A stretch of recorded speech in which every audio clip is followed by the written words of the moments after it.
The distance between your dreams and reality is called discipline. You will never always be motivated. You have to learn to be disciplined. Welcome to my two-part series on how to build self-discipline. So in today's video, we are discussing self-discipline, and I decided I'm going to do the video in two parts because I didn't want to make it too long. So part one is what you're watching now, and then I'm going to upload part two next week, right?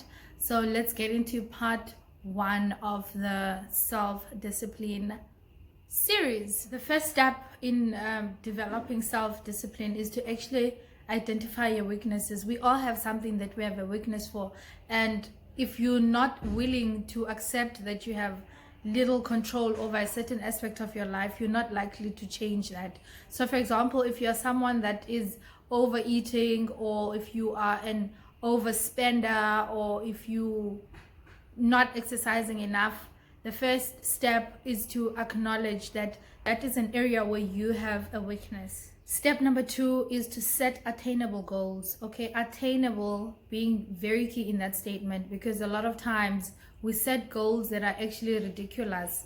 2 or 3 days into whatever course you've embarked on, you realize actually this is not going to happen, and you quit.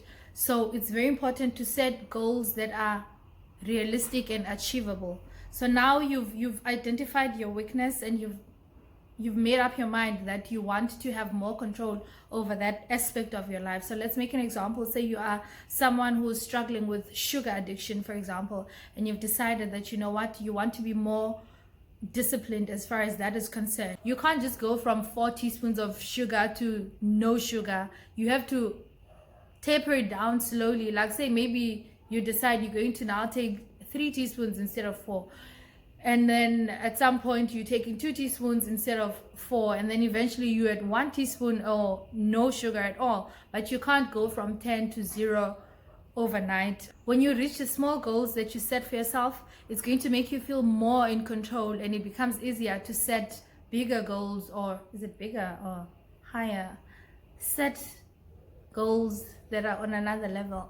Number 3 is to remove temptation. Okay, don't put yourself in situations where it's going to be hard for you to maintain self-discipline.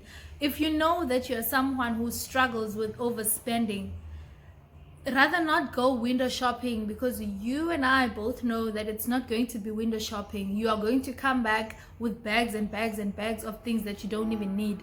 If you must go window shopping, leave your card at home and have a minimal amount of money. That way, no matter how badly you want to buy things that you actually don't need, you won't have the money to. But if you can, stay away from the mall if you don't need to be at the mall. Do you get me? You follow? If you're trying to quit drinking, don't go to places where you know people are drinking, like the clubs or whatever, because you'll probably end up being tempted to drink yourself. Number 4, and the last one for today, is adopt the identity you're trying to assume. In other words, don't identify yourself as someone who's trying to quit a certain behavior, but rather as someone who doesn't engage in a certain behavior. For example, if you're someone who's struggling with sugar addiction and you're trying to quit sugar, if someone offers you a piece of cake, don't say, I'm trying to quit sugar. Say, I don't take sugar. Because if you say, I'm trying to quit sugar, you're opening room for people to convince you otherwise, and chances are you are going to be convinced otherwise, because remember, this is your weakness. But if you say, I don't take sugar, that ends that conversation, because nobody's going to try and force you to take sugar if you've made it clear that you don't take sugar. And also, when you say you're trying, there's a sense of struggle there, and then you might get to a point where you just feel, you know what, why am I doing this to myself? Let me rather quit. Whereas if you identify yourself as someone who doesn't take sugar, that causes a shift in your brain as well. That brings us to the end of part 1 of this self-discipline series. I'm going to come back next week with part 2. I didn't want to make this video too long, like I mentioned. If you enjoyed the video, please give it a thumbs up and do subscribe so that you don't miss the second part of this self-discipline series. Thank you so much for stopping by, and I will see you on my next one.